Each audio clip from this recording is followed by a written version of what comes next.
Okay, see here.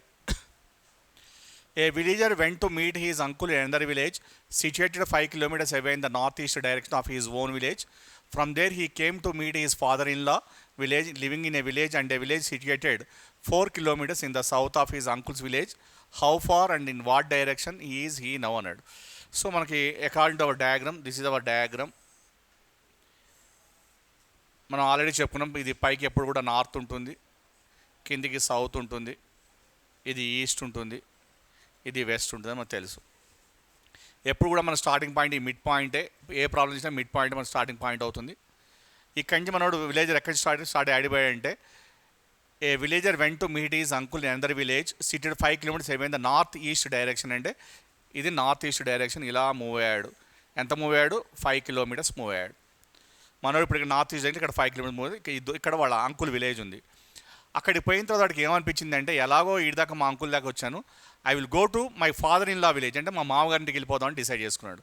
వాళ్ళ మామగారి village ఎక్కడ ఉందంటే, from there he came north direction, from there he came to his father in law village in a village and seat 4 kilometers south. అంటే south కిందికి పై south ఎక్కడ ఉంది? కిందికి ఉంది. అండ్ ఇక్కడి నుంచి కిందికి ఇలా మూవ్ అయ్యాడు. సో ఇలా కిందికి ఇలా మూవ్ అయ్యాడు. సో ఇది మొత్తం 5 ఉందంటే ఇది గ్యారంటీ 4 ఉంటుంది. ఇప్పుడు మనోడు ఇక్కడ స్టాప్ అయిపోయాడు. ఇది మన ఇనిషియల్ పాయింట్, ఇది మనోడు ఎండ్ పాయింట్. ఇది మనోడు ఇనిషియల్ పాయింట్, ఇది మనోడు ఓన్ విలేజ్, వాడు ఓన్ హౌస్, ఇదేమో వాళ్ళ మామగారి ఇల్లు. ఈ మధ్య డిస్టెన్స్ ఎంత అనేది, ఈ డిస్టెన్స్ ఎంత అన్నాడు. ఇది చూడగానే ఏ డయాగ్రామ్ అంటే నథింగ్ బట్ ఏంటంటే, ఇది ఒక రైట్ యాంగిల్ ట్రయాంగిల్. ఇది ఎలా ఉంది? ఇలా ఉంది. ఇది ఒక రైట్ యాంగిల్ ట్రయాంగిల్. దీన్ని హైపాటనస్ అంటాం. ఇది 5 ఉంది, ఇది హైపాటనస్ అని పిలుస్తాం.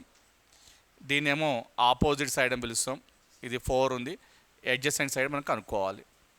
అడ్జసెంట్. సో ఇది రైట్ యాంగిల్ ట్రయాంగిల్, దీన్ని హైపాటనస్ పిలుస్తాం, opposite side. So right angle triangle formula ఏంటి అంటే, మనకు ఫార్ములా ఏంటంటే hypotenuse square is equal to opposite square plus adjacent square is the formula. So ఇక్కడ ఈ ప్రాబ్లంలో హైపాటనస్ ఏంటంటే 5 స్క్వేర్. మనం ఇది కనుక్కోవాలి. ఇదేంటి? అడ్జసెంట్. దీనికోసం ఎక్స్ అనుకుందాం, ఈ డిస్టెన్స్ కనుక్కోవాలి, ఎక్స్ అనుకుందాం. హైపాటనస్ స్క్వేర్ అంటే 5 square is equal, opposite square అంటే 4 స్క్వేర్, అడ్జసెంట్ స్క్వేర్ అంటే ఎక్స్ స్క్వేర్. ఆ ఎక్స్ వాల్యూ మనం కనుక్కోవాలి. 5 స్క్వేర్ అంటే 25 is equal to 16 plus X square. X square is equal to 25 minus 16 ఎంత అంటే X square is equal 9. Therefore implies X is equal ఎంత అంటే రూట్ ఆఫ్ 9 అంటే ఎంత వస్తుంది? 3. అంటే ఈ డిస్టెన్స్ ఎంత అంటే 3 ఉంది. It now the distance is 3. ఇప్పుడు ఎక్కడ ఉన్నాడు అంటే ఇది దాటిపోయిండు, ఈ సెంటర్ దాటిపోయింది. అది ఇదేంటి? East. So that's why the answer is 3 kilometers in the east is the answer. 3 kilometers in the east is the required answer వస్తుంది.